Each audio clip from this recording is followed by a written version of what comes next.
The purpose of this slideshow is to show you some keywords on how you can identify which legislation. This is for your multiple choice as well as for question 4 if there are some questions where they say identify which legislation was used. And guys, if you look at how to identify the legislation, maybe that will also help you understand what was the purpose, etc. behind it. When I look at the Skills Development Act, they are going to give you something about skills. It's going to focus on keywords like a skills development levy, a learnership, or even SETAs. So if you see those words, know that this refers to your Skills Development Act. In the Labour Relations Act, they are going to give you something about workers. The worker is in a labor dispute, the worker is unhappy, the worker wants to strike. They might even go as far as speaking about workers are allowed to join a trade union. Or the second dot there says, this act makes provision for the establishment of the CCMA. In other words, the CCMA is there to resolve labor disputes. If I look at my Employment Equity Act, the EEA, the examples are all about treating people equally. There may not be any form of discrimination in the workplace. A favorite one that I've seen many times is people that have disabilities are allowed to apply for this vacant position, or they might even speak about affirmative action. Affirmative action is to be considered when the business makes new appointments. Affirmative action says we have to focus on people that were previously disadvantaged. But guys, look at these keywords. This will help you at least to identify the act, and that might be 2 more marks, even if you don't study the whole.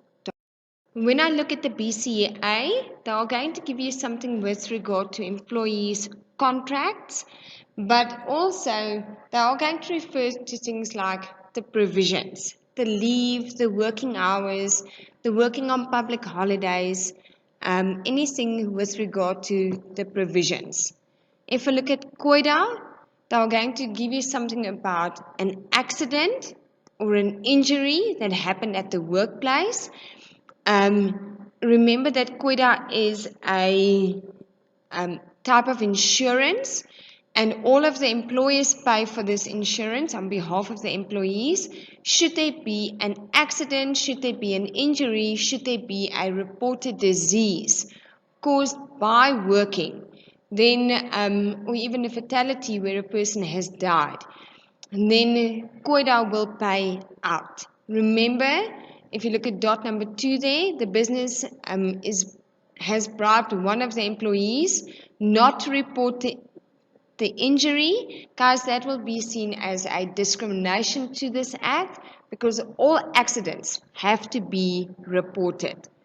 Then if I look at the CPA, the CPA is your Consumer Protection Act, and this makes sure that the businesses will not exploit, in other words, not sell goods and try and charge higher prices or try and be dishonest if you want, or have unfair marketing practices where they advertise a certain point but it's no longer available suddenly or anything with regard to that. CPA also says consumers need to have as much information about the product as possible. When we look at BBB, BEE, they will give you something with regard to the pillars. But don't confuse this with Skills Development Act. So they are going to give you something about a learnership, but focusing more on previously disadvantaged employees. So yes, skills development is there, but it's not the Skills Development Act. One of the pillars of BBB, BEE focuses on skills development.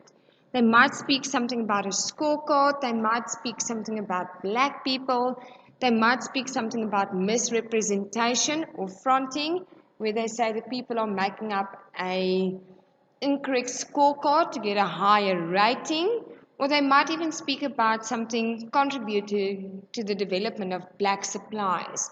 Now, in some cases, the word black comes across, which makes it easier, but they don't always do that. What they like to do is to speak of previously disadvantaged employees that should be empowered. Okay, so look out for those keywords, as I said. And then, guys, the NCA, like your CPA, with both of them, they're going to give you the word consumer. All of the other legislation focuses on the business. Your NCA, CPA focuses on the consumer. The difference between the NCA and the CPA is NCA focuses on borrowing money as well as making sure that the clients are credit worthy or making sure that people can go for debt counseling if necessary. So it's all there to protect the consumers in the form of debt. And they will check the affordability assessment to see if the person can actually apply for a loan. Okay, hopefully this helped you guys.